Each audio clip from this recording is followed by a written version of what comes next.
Okay, this is going to be kind of windy, I guess. I don't know. Do I have...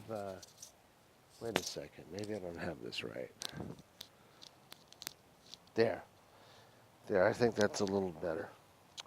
Anyway, so what I'm thinking is I'm thinking about Easter and how just the sound of a vowel can change the entire meaning of a word. And, I want you to imagine that there is an almighty, most high creator, God. The ultimate power of everything in the universe.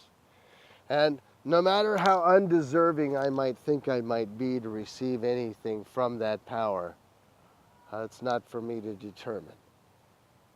It's out of my hands. See?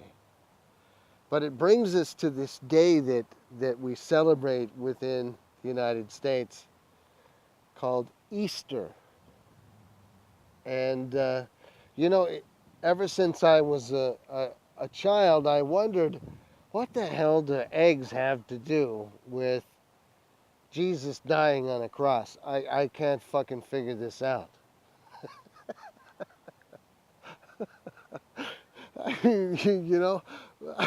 Hey, I was cool with the chocolate bunny.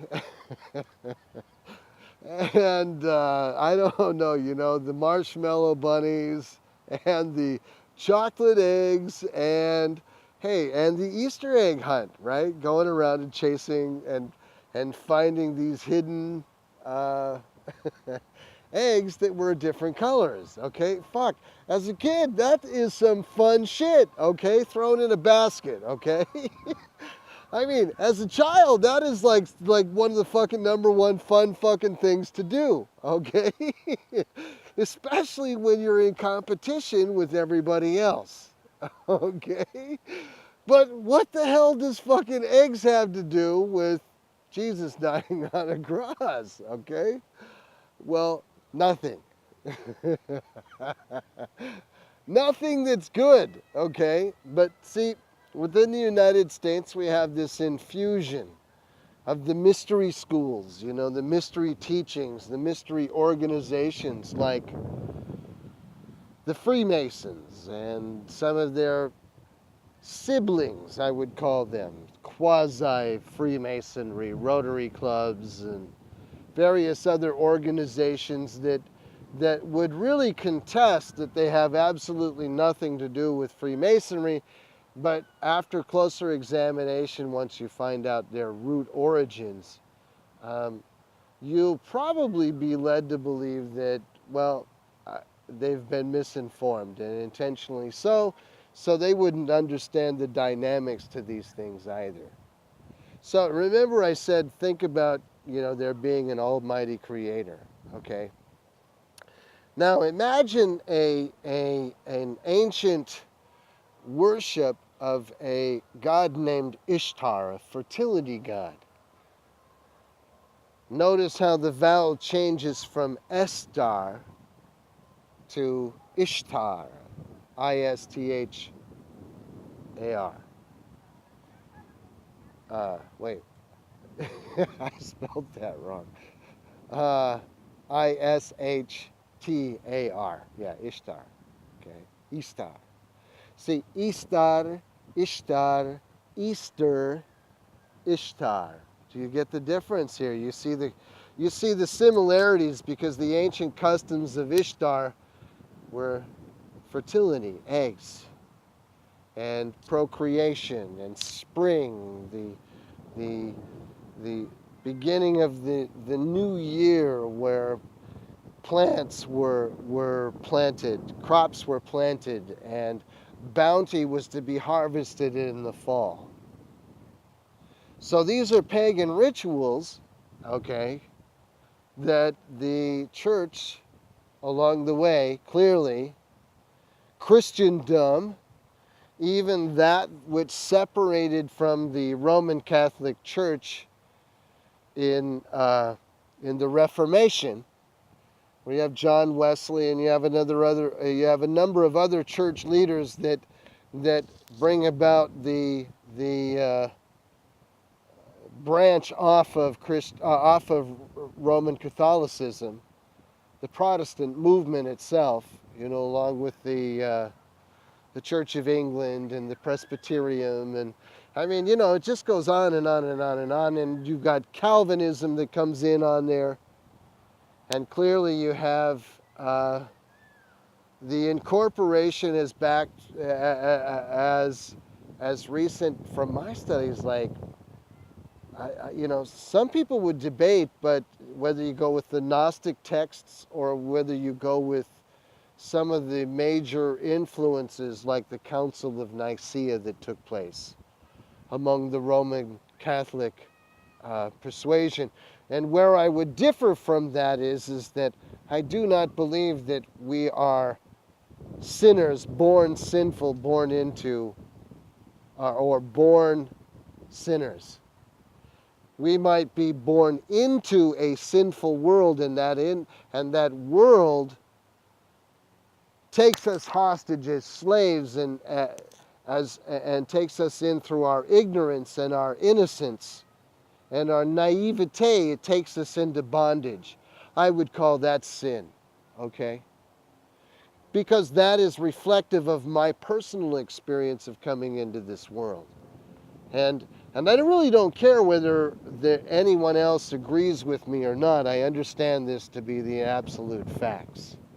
And even taking an objective view of this, there's no other conclusion. When I was a child, I was innocent, and many of the teaching doctrines and scholastica from the culture that I was born into from 1966 forward, there were clearly some educational focuses that were not educational. They were actually training, operant conditioning, forms of propaganda, mind control. And you know what? If you don't believe any of this is true, all you have to do is go back through the recent history and see how you've been influenced by that, because God Almighty, the source of truth and light, doesn't have shit to do with that. Never did. Okay, because those are the lies that have been woven into your lives, and woven into my life, and woven into my psyche, just like it was yours. The difference is I'm using that, I'm not using anything. For some reason, God saw fit to give me the ability to walk away from all of that. And to realize that the society in which I was born and all of those external factors that molded my ideas and much of my behavior is not my responsibility. And I'm allowed to walk free from that, and so are you. Now that doesn't mean that you're going to go like act and behave in ways that are inappropriate. That's not the purpose here. The purpose here is to let the light of God shine through all of that.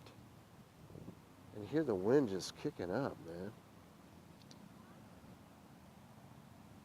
Is to allow the light of God to shine through all of that, and for you to be able to be freed from the bondage that took you into slavery from the beginning.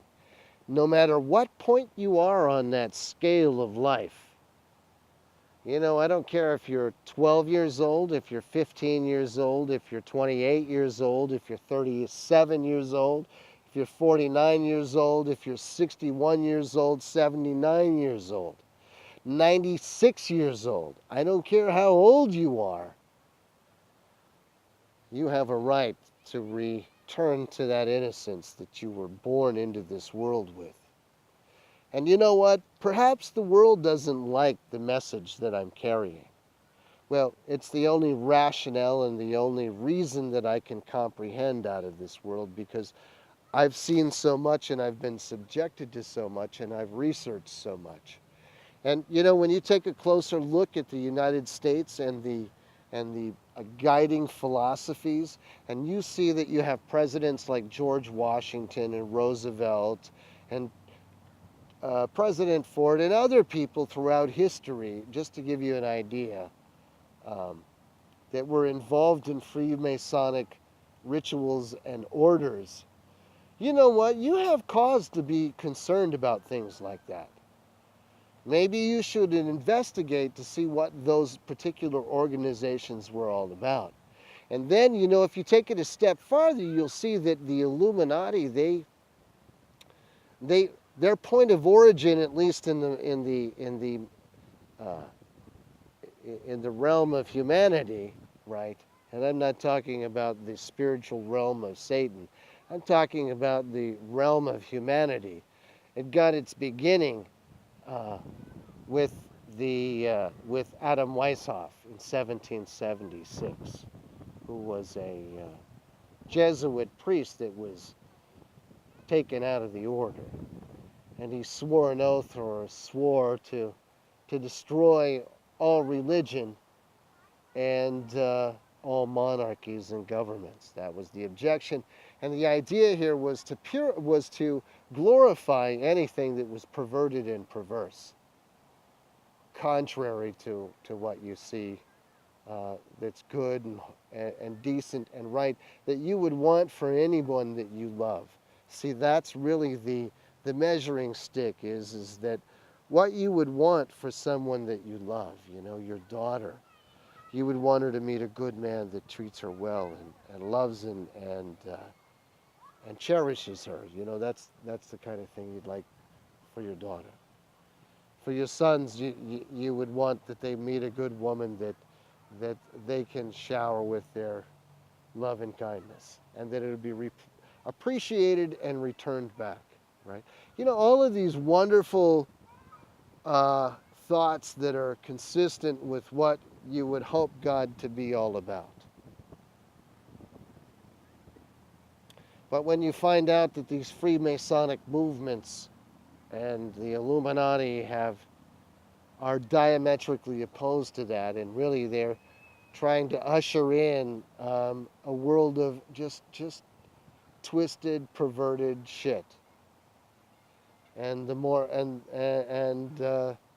despicable, the better, according to them. To where they glorify man. There's different ideologies here. One is that they believe that they're the Luciferian theology, where they glorify man to the point to where man is God, or the other idea in the same realm is that that is the pinnacle, and that there is a Satan at the end of that pinnacle that is the source responsible for men going in that direction and thinking that they as men can be as God. When really, it's there is, this evil force there that is imitating the light of God. Okay, that's creepy as fuck, isn't it? That's way fucking creepy, okay? But I'm going to tell you, in my lifetime, with some of the things that I've had happen, I believe that's what's happening, okay? And you know what? Some of you people have been taken hostage by this system, and through no fault of your own.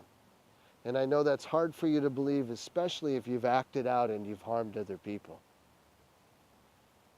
That you could possibly not be responsible for that. I know you find that hard to believe. You find that hard to believe in a very small percentage of society, and you find that hard to believe in a very large percentage of society. Even if that number was 98% of society felt that it was hard to believe that that could be true. Those numbers don't disqualify that from being true, because truth exists independently of the number of people that concede to it or do not concede to it. It just simply is. So I'm going to leave you with that thought, because I'm running out of time. 14 minutes and 30 seconds. See you.